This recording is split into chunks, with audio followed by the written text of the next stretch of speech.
अनुपमा को एक बीमारी थी। उसके नाखून रातों रात बड़े हो जाते थे और आसानी से वो अपने नाखूनों को काट भी नहीं पाती थी, क्योंकि उसके नाखून बहुत मजबूत थे। उसे नेल कटर से भी काटा नहीं जा सकता था। अनुपमा को जब स्कूल में पढ़ाने की नौकरी मिली तब उसकी माँ ने उसे कहा, बेटी तेरे खुद के नाखून इतने बड़े हैं, तू स्कूल के बच्चों के नाखून कैसे चेक करेगी?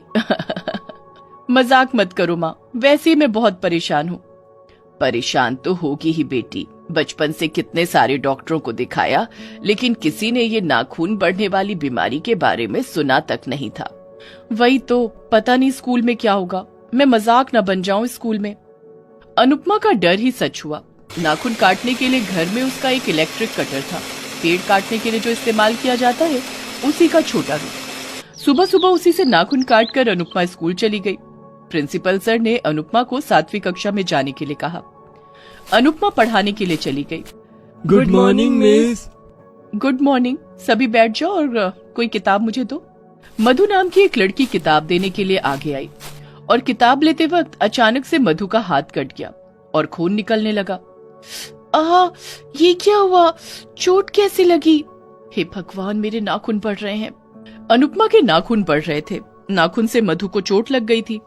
अनुपमा ने जल्दी अपने नाखून छुपा लिए। मधु को प्रिंसिपल के पास ले जाया गया। चोट कैसे लग गई बच्ची? पता नहीं सर, अचानक से खून निकलने लगा। ठीक है, कोई बात नहीं, मैं मरहम पट्टी कर देता हूँ, ठीक हो जाएगी। अनुपमा को अंदर से बहुत गिल्ट होने लगा। हाय, ये मैंने क्या कर दिया? मेरी वजह से बच्ची को चोट लग गई। हे भगवान, इन नाखूनों का मैं क्या करूं? अनुपमा बहुत सावधानी से काम करने लगी। वो क्लास में लौट गई और ब्लैक बोर्ड पर लिखने लग गई और उसके नाखून लगकर बोर्ड टुकड़े टुकड़े हो गया। तब बच्चों ने नाखून देख लिया। अरे वो देखो, नई मैडम के कितने बड़े बड़े नाखून हैं। अरे हाँ, मुझे लगता है नाखूनों से ही मधु को चोट लगी है। ये मैडम है या हैवान? इंसानों के इतने बड़े बड़े नाखून नहीं होते हैं। नई मैडम तो कोई शैतान लगती है, हमें इनसे दूर रहना होगा। बच्चे ये फुसफुसा रहे थे, लेकिन अनुपमा सब कुछ सुन पा रही थी। ये सब सुनकर उसे रोना आ गया। किसी भी तरह क्लास खत्म करके वो घर लौट गई और रोने लगी। आज मुझसे बच्चे भी डर गए, मैं किसी भी काम की नहीं हूँ। क्या हुआ बेटी, रो क्यों रही है? मेरे नाखूनों की वजह से आज बच्चे भी डर गए माँ। मुझसे वो लोग प्यार नहीं करेंगे, मुझे शैतान और हैवान बोल रहे थे। रो मत बेटी, वो तो बच्चे हैं। इन नाखूनों का मैं क्या करूं माँ? ये नाखून मुझे मार कर ही दम लेगा। नहीं बेटा, देखना एक दिन इन नाखूनों की वजह से तुझे सब लोग प्यार करेंगे। लेकिन वो दिन कब आएगा माँ?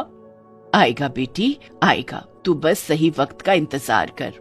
अपने नाखूनों की वजह से अनुपमा की कोई दोस्त या सहेली भी नहीं है। बचपन से ही उसके उम्र के सारे बच्चे उससे दूर रहते थे। अनुपमा अकेली स्कूल जाती थी और अकेली घर वापस आती थी। उसके साथ कोई खेलता भी नहीं था। इसीलिए अनुपमा किताबों से ही प्यार करती थी, हमेशा पढ़ाई करती थी। इसी तरह पढ़ाई करते करते वो क्लास में फर्स्ट आने लगी और कॉलेज भी पास हो गई। और अचानक से उसके पिता का देहांत हो गया। घर में चावल आटा खत्म होने लगा तो उसने नौकरी के लिए अप्लाई किया। उसका रिजल्ट देखकर स्कूल में उसे आसानी से नौकरी दे दी गई और स्कूल जाते हुए उसे नाखूनों की वजह से बच्चों से ही बुरा भला सुनना पड़ा। अनुपमा बैठे बैठे यही सब सोच रही थी। उसे नींद नहीं आई। अगले दिन वो स्कूल गई और देखा आधे बच्चे स्कूल नहीं आए हैं। क्या बात है अनुपमा, तुम्हारी क्लास के बच्चे स्कूल क्यों नहीं आए हैं? पता नहीं प्रिंसिपल सर, कल तो सभी आए थे। ठीक है, कल आने दो इन लोगों को, मैं बात करता हूँ। अनुपमा को मन ही मन पता था कि बच्चे क्यों नहीं आए थे। बच्चे उससे डर गए थे। अनुपमा क्लास खत्म करके टीचर्स रूम में बैठ गई। बाकी टीचर्स खाना खा रहे थे, लेकिन अनुपमा अपने नाखूनों की वजह से हाथ छुपा कर ही बैठी थी। तभी लिपिका मैडम ने अनुपमा से कहा, क्या बात है नई टीचर, खाना लाना भूल गई हो क्या? नहीं नहीं, खाना है। अच्छा समझ गई, तुम शर्मा रही हो, ये लो मैं खिला देती हूँ। लिपिका अनुपमा को खिलाने के लिए आगे आई और अनुपमा ने हाथ आगे किया। अनुपमा के नाखून बहुत ज्यादा लंबे हो चुके थे। अरे ये क्या, इतने लंबे नाखून? नाखून है या तलवार? और लिपिका वहां से हट गई। बाकी के टीचर्स भी अनुपमा से दूर हट गए और वो लोग आपस में बातें करने लगे। बाप रे बाप, इतने लंबे नाखून! किसी इंसान के इतने लंबे नाखून देखे हैं? मुझे तो लगता है कोई शैतान है। बाप रे बाप, मैं इसके आसपास नहीं जाने वाली। हाँ, मैं भी इससे दूर ही रहने वाली हूँ। उधर मधु और बाकी बच्चे भी घर जाकर अनुपमा के बारे में बुराइयां करने लगे। माँ पता है हमारी नई मिस चुड़ैल है। ऐसा नहीं बोलते बेटी, ये सब कहाँ से सीख रही हो तुम? सच बोल रही हो माँ, उनके इतने लंबे लंबे नाखून हैं। फालतू की स्टोरी मत बनाओ मधु। अरे माँ, आप मेरा यकीन क्यों नहीं करती हो? नाखून से ही तो मुझे चोट लग गई थी। अच्छा, ऐसी बात है क्या? हाँ माँ, मैं स्कूल नहीं जाऊंगी, मुझे बहुत डर लग रहा है। लेकिन स्कूल तो जाना ही होगा बेटी। नहीं, मैं स्कूल नहीं जाऊंगी, मैं नहीं जाऊंगी। मधु की तरह बाकी बच्चे भी डरे हुए थे। उन्होंने भी स्कूल आने से इनकार कर दिया। प्रिंसिपल बहुत चिंता में पड़ गए। ये क्या हो रहा है? दिन ब दिन अटेंडेंस कम क्यों हो रहे हैं? ऐसे ही चलता रहा तो हमें भूखा मरना होगा। तभी लिपिका मिस बाकी टीचर्स को लेकर वहां आई और बोली, प्रिंसिपल सर, मुझे लगता है सारे बच्चे डर गए हैं। डर गए हैं? लेकिन किससे? नई टीचर से, अनुपमा से डर गए हैं बच्चे। अनुपमा से? लेकिन अनुपमा ने क्या किया? आपने उसके नाखून नहीं देखे क्या? नहीं तो। चलिए दिखाती हूँ।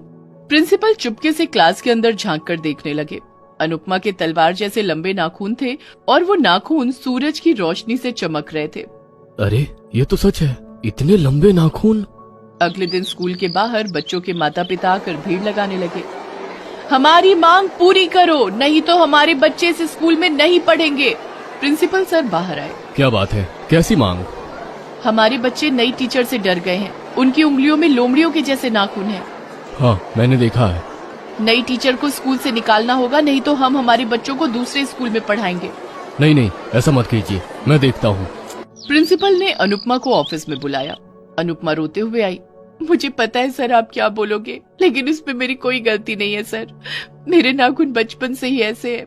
देखो, मैं समझ सकता हूँ, लेकिन बच्चे डर रहे हैं, तुम्हें इस स्कूल से निकलना होगा। नहीं सर, ऐसा मत कीजिए। मैं गरीब हूँ, मेरे पिताजी मर गए, मुझे ही घर चलाना पड़ता है। मैं कुछ नहीं कर सकता अनुपमा, मैं तुम्हें इस स्कूल से बाहर निकालता हूँ। अनुपमा को स्कूल से निकाल देने की बात फैल गई। अनुपमा स्कूल से बाहर गई और सारे बच्चे अंदर आ गए।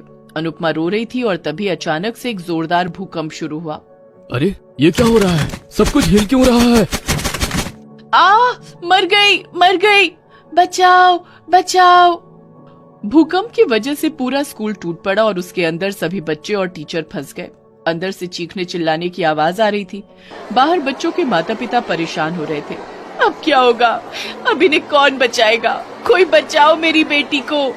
और तभी अनुपमा सामने आई। मैं बचाऊंगी इन सबको, मेरे नाखून आज कुछ तो काम आएंगे। अनुपमा के नाखून बहुत मजबूत थे। उसने एक नाखून मारा और एक चट्टान टूटकर चूर चूर हो गया। उसके अंदर प्रिंसिपल सर फंसे हुए थे। वो बाहर आए। बहुत बहुत धन्यवाद अनुपमा, तुमने मेरी जान बचाई।